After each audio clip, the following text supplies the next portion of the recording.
जोंनो regular class नांगौ जोंनो रेगुलार क्लास नांगौ सेन्सासाव दैथायहरनाय फोरोंगिरिफोरखौ जोंनो नांफिनगौ सेन्सासाव दैथायहरनाय फोरोंगिरिफोरखौ जोंनो नांफिनगौ सोलोंथाइया जोंनि गुदि मोनथाय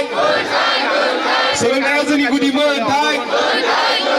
फोरोंगिरि मोनाब्ला जों जिराया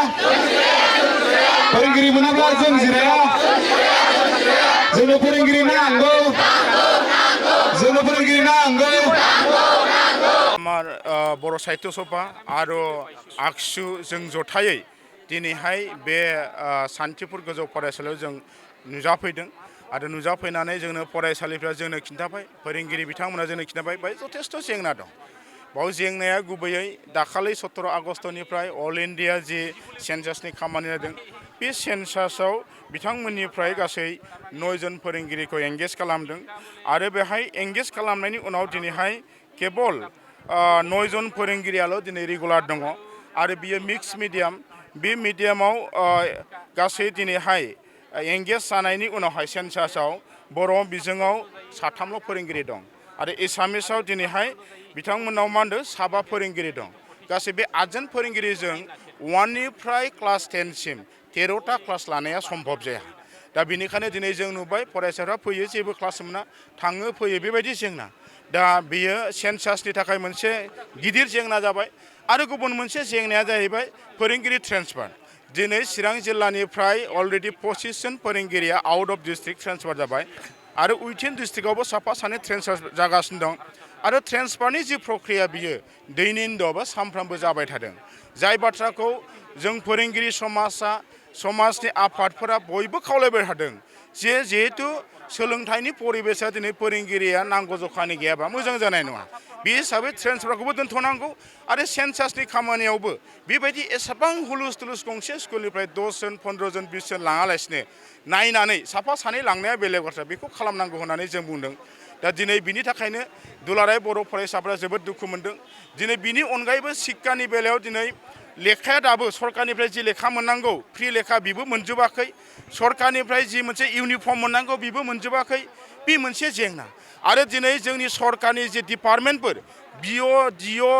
आरो आइएस बिथांमोना बे स्कुलफोराव मोजाङै भिजिट खालामा फोरोंगिरिफोरजों सोमोन्दो गैया बेबायदिनो दिनै ट्रेन्सफारखौ जोंनि बिअ डिअ आइएस बिथांमोना गोसोबायदि खालामदों गावसोरनि सुबिदा बायदि खालामदों ना बिसोर एसएमसिनिफ्राय ना बिसोर एसएमडिसिनिफ्राय ना बिसोर फरायसाफोरजों रायलायो ना बिसोर फोरोंगिरिफोरजों रायलायो जेबो रायलायालासिनो अफिसियेल खालामबाय थादों जायनि थाखाय दिनै जेंनाया जाबाय थादों बेनिखायनो दिनै गासिबो सोलोंथाइनि जि प्रब्लेम चिरां जिल्लानि सिङाव बिनि जगरिया बिनि मुल दायबद्धताया जोंनि चिरां जिल्लायाव थानाय जि सोलोंथाइनि डिपार्टमेन्ट बिअ डिअ आइएस बिथांमोनखौ जों होदों बिथांमोना गोख्रैनो जों दाखालि समायसीमा होखाबाय सप्तासे बे सप्तासेनि गेजेराव जेंनानि सायाव मोजां मोनसे समाधान लाबोआबा जोङो बिअ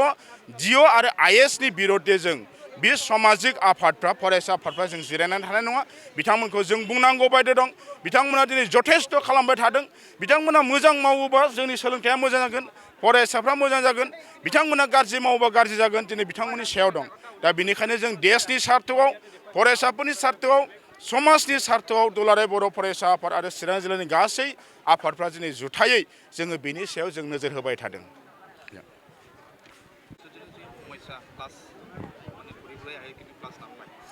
এইটো হয় এই সমস্যা বহুত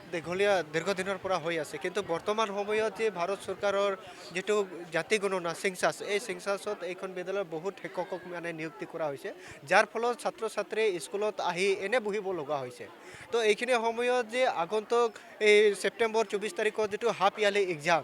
এইটো একদম সমাগত আৰু এতিয়া যদি ক্লাছ নহয় তেতিয়া ছাত্ৰ ছাত্ৰী কি শিকিব এটা চেপ্টাৰ ওয়াইজত এতিয়া সিলেবাসটো কমপ্লিট নহয় আৰু এনে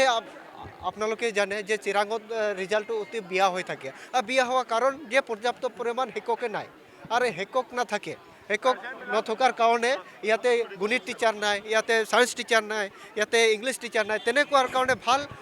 এডুকেশ্যনটো ছাত্ৰ ছাত্ৰী নাপায় আৰু এইখন বিদ্যালয়ত অকল এইখন নহয় এতিয়া LP school ME school high school যিমান এই কি কয় ভাৰত ভূটান সীমান্তত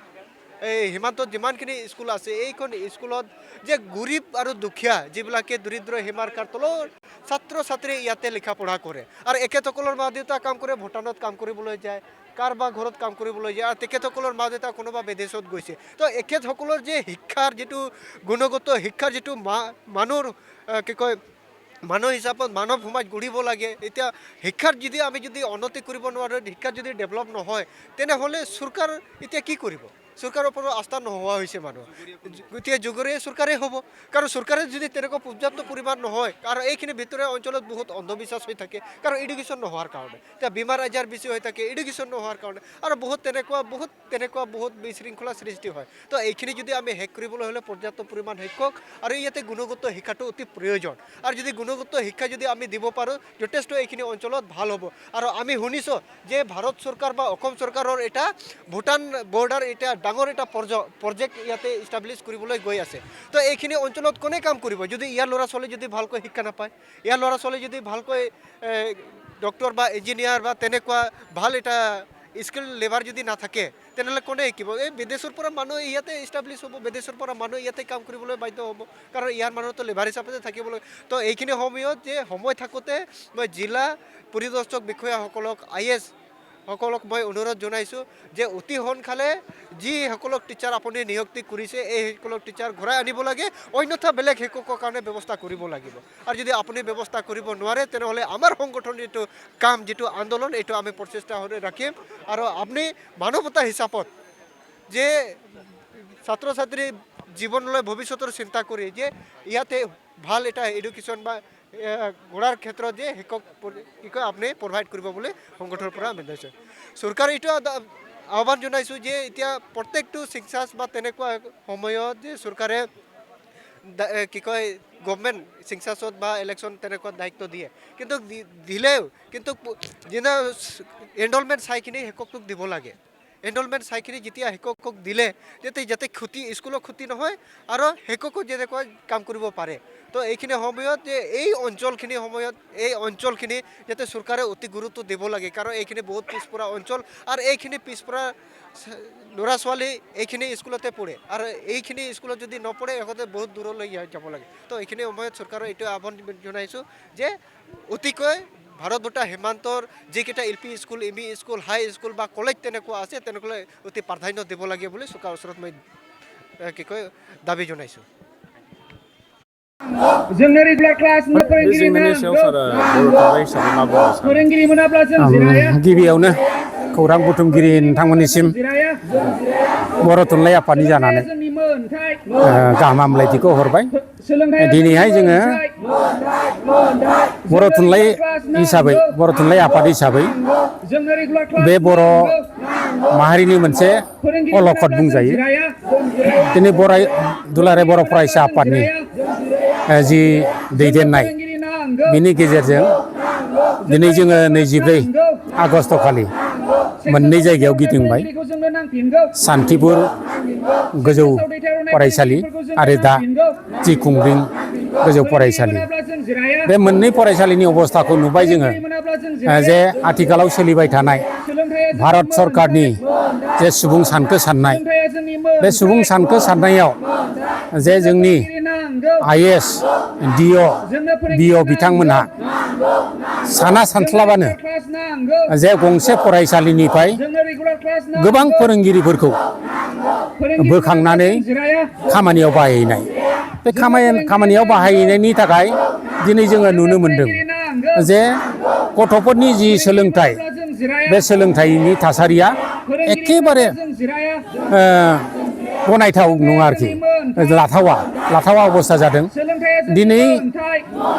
आसाम गभर्नमेन्टआ बुं बा भारत सरकारानो बुं दिनै सोलोंथाइखौ बिराद गुरुत्व होदों नाथाय गुरुत्व होनायखौल' बिसोरो खुगाजों फोसावबाय थादों गिदिर लेक्सार होदों नाथाय जायगायाव फैबा जों दिनै नुयो दिनै बियो मोनसे दावगाफुनाय ओनसोल खुंग्रिंआ दावगाफुनाय ओनसोल बेबो गावनि नाजानायनि गेजेरजोंसो मोनसे ओनसोला दिनै जाखांबाय थादों नाथाय दासिमबो सरकारा बे जायगाखौ मोजाङै नायसनाखै जोंनि बे हाग्रा खाथिनि जि माबाफोर फरायसालिफोर बे फरायसालिफ्राव बिसोरो मोजां नोजोर लानानै दासिमबो नायाखै बेखौ जों नुबाय थादों दिनै जों नुबाय प्राय 13था क्लास ना होमबा क श्रेणिनिफ्राय 10 सिम बहाय गासै 18 जन ना 15 जन मास्टारल' 15 साल' 15 सानि गेजेराव ओमफ्राय सेन्सासआव लानानै थांबाय 9 जन दिनै बे फरायसालिनि अबस्थाया मा जागोन सोलोंथाइ मोननांगौ होननाय जिनिसा बिनिफ्राय उल्टासो जानानै फैदों दा ओंखायनो जों दिनैहाय चिरां जिल्लायाव थानाय गासिबो दल संगठना ज' जानानै दुलाराय बर' फरायसा आफादनि जि दैदेननाय बेजों जोङो जयैनो जायगा जायगा दिनै हाबनानै मोनबाय जे गासिबो फरायसालिनि जि सोलोंथाइनि जि थासारि बे गाज्रि नंखायनो जों दिनै सोंखारिनो लुबैदों जे बेखौ आइएस डिअ आरो बिअ बिथांमोना एसे साननांगौ आरो जाय फरायसालियाव दिनैहाय फरायसाया जोबोद गोबां दङ नाथाय फोरोंगिरिया दिनै गैया बेफोरबादिखौ मोजाङै सानफिननानै माबा मोनसे राहाजों बे फरायसालियाव फोरोंगिरिखौ हरफिननांगौ जेनेबा दिनैहाय जेनेबा बिनिफ्राय साथाम साब्रै लांनाया जेनेबा गिदिर खोथा नङा बिसोरबो खामानिखौ मावनांगोन आरो बिनि थाखाय आंथ' सानदों दिनैहाय गोबां एनजिअ बिराद मोजां मोजां एनजिअफोर दङ एनजिअफ्राव जोबोद लेखा गोरों गोरों मानसि दं नङा होमबा दिनै पस्ट ग्रेजुवेट मानसिफ्रानो एनजिअफोरखौ सालायो दा बेफोरबादियाव गोबां गथ'फोर ओरैनो गोलैसोनानै दङ बिथांमोनखौबो बाहायनो हायोमोन सरकारा बाहायनो हायोमोन आरो साबसिनबो जागौमोन दिनै टेक्न'लजिया दिनैनि फोरोंगिरिफ्रा माबि बोराय बोराय फोरोंगिरिया माबाखौनो मबाइलखौनो दांनो रोङा नाथाय मबाइलजों गासिबो हरनांगौ बे अबस्थाया दिनैहाय थाब जानांगौ होननाया गोग्लैसोनासो थानाय बादिखौ नुदों ओंखायनो आङो दिनैहाय चिरां जिल्ला बर' थुनलाइ आफादनि जानानै आरो बेवहाय जोङो ज' गौथुमनि जानानै आं खावलायदों जे आइएस डिअ आरो बिअ बिथांमोना बेखौ सानफिननांगौ थाबैनो आरो जोंनो गोग्गो सोलोंथाइ जि मोननांगौ फरायसाफ्रा जि गोग्गो सोलोंथाइ मोननांगौ बेखौ जोंनो मोनहोनांगौ बेखिनिखौनो आङो बयखौबो दिनै खावलायनायनि गेजेरजों फंनैसो बाथ्राखौ फोसावबाय जाय समावहाय बेथ' जोबोद दुखुनांथाव आरो दिनै दुखुनांथावानो बुंजाबाय जे थाखो खथायाव जोङो सोलोंथाइ लानांगौमोन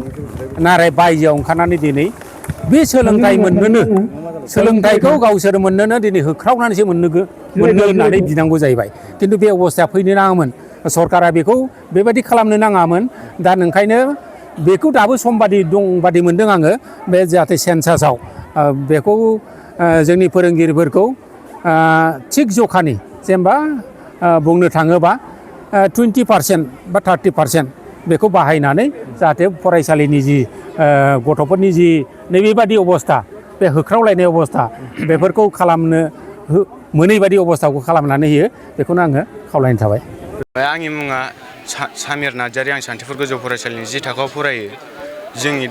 जेंनाया मा जादों जोंनि जेंनाया दा जोंनि सान्थिफुर गोजौ फरायसालिनिफ्राय 7-8 फोरोंगिरिफोरा सेन्सासनि थाखाय थांजोबना दंजोबो क्लासाथ' जोंना बांसिनानो जायाखै दा 17 थारिखआव थांनानै एसे गोबावानो जाहैबाय दाथ' माने स्कुलाव फैयो ओमफ्राय क्लास मोनफैया क्लास लानो मोना बिसोरो सेन्सासावनो थांनांबाय थायो आरो क्लास लायाल'सो थांफिननांगौ जायो औ बेसे नोंथां नोंसोरो बेसेबांसो दं फरायसा जोंथ' जोंनि क्लास 10आवनो एबारनि मेट्रिक लिरगोनानो 69 दंखायो क्लास 9आव 135 सरकारनिसिम मा खावलायनो सानो बे जेंनाखौ लानानै बे जेंनाखौ लानानै सरकारनिसिम बेनो जोंनि खावलायनाया जोङो जोंनि फोरोंगिरिफोरजों जोंनो क्लास लाफिननो मोनो एबा जोङो फोरोंफिनजानो मोनो दाथ' जोंनिया बांसिन सिलेबास एबारनि हाफ यारलि एग्जामाव फैगोन सिलेबासखौनो जोंना फोजोबजोबनो मोनाखै दाबो गोबाङैनो सिलेबासा थालांजोबबावदों आरो बिदिनो साइन्सआवबो ससियेलावबो बड'आवबो बांसिनानो क्लासानो जानो मोनाखै दा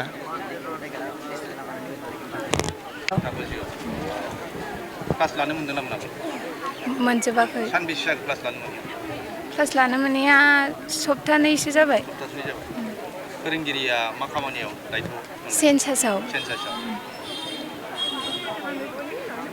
मेट्रिक होगोन एबार औ मा खावलायहरनो सानो सरकारनिसिम जोंनिनो सान्थिफुर गोजौ फरायसालिनि सारमोनखौ मोनफिननायनि आंनि फिसाफोर दङ आंनि फिसालाया दा 9आव फरायो औ फिसाला दङ फरायो 9आव मोनबाय 9आव औ ओमफ्राय दाथ' मा जेंना जादों होनदों दाथ' नै मास्टारनि एसे फोरोंगिरिनि आंखाल जादों ओमफ्राय दाथ' फोरोंगिरिफ्राथ' सेन्सासाव थांजोबदोंनो ओमफ्राय दा बेखौनो नांगौ जाफिनदों आरो क्लास लानो मोनाखै क्लासफ्राथ' मोजां जाया बर्थमान बिदिनो मास मोनसे मोननैसो थांबाय खोमा ओमफ्राय सप्तासेसो जाबाय आरो सप्तासेनि बारबावबायसो होनदां ओमफ्राय दाथ' ओरैनो गोदाव सोराव जालाबायोना गथ'फ्रा ओमफ्राय जोंनोबो फरायनायखौ नांगौ आरो फोरोंगिरिखौ जोंनो एकदम नांथारगौ आरो जेनेबा सिंसासाव एरियायाव फाथायालासिनो जोंनो नांफिनगौ आरो जाहाथे गथ'फ्रा मोजां जाथों फरायनायाव गोदाव सोराव जायोना बिदिखायनो नांफिनगौ जादों आरो दा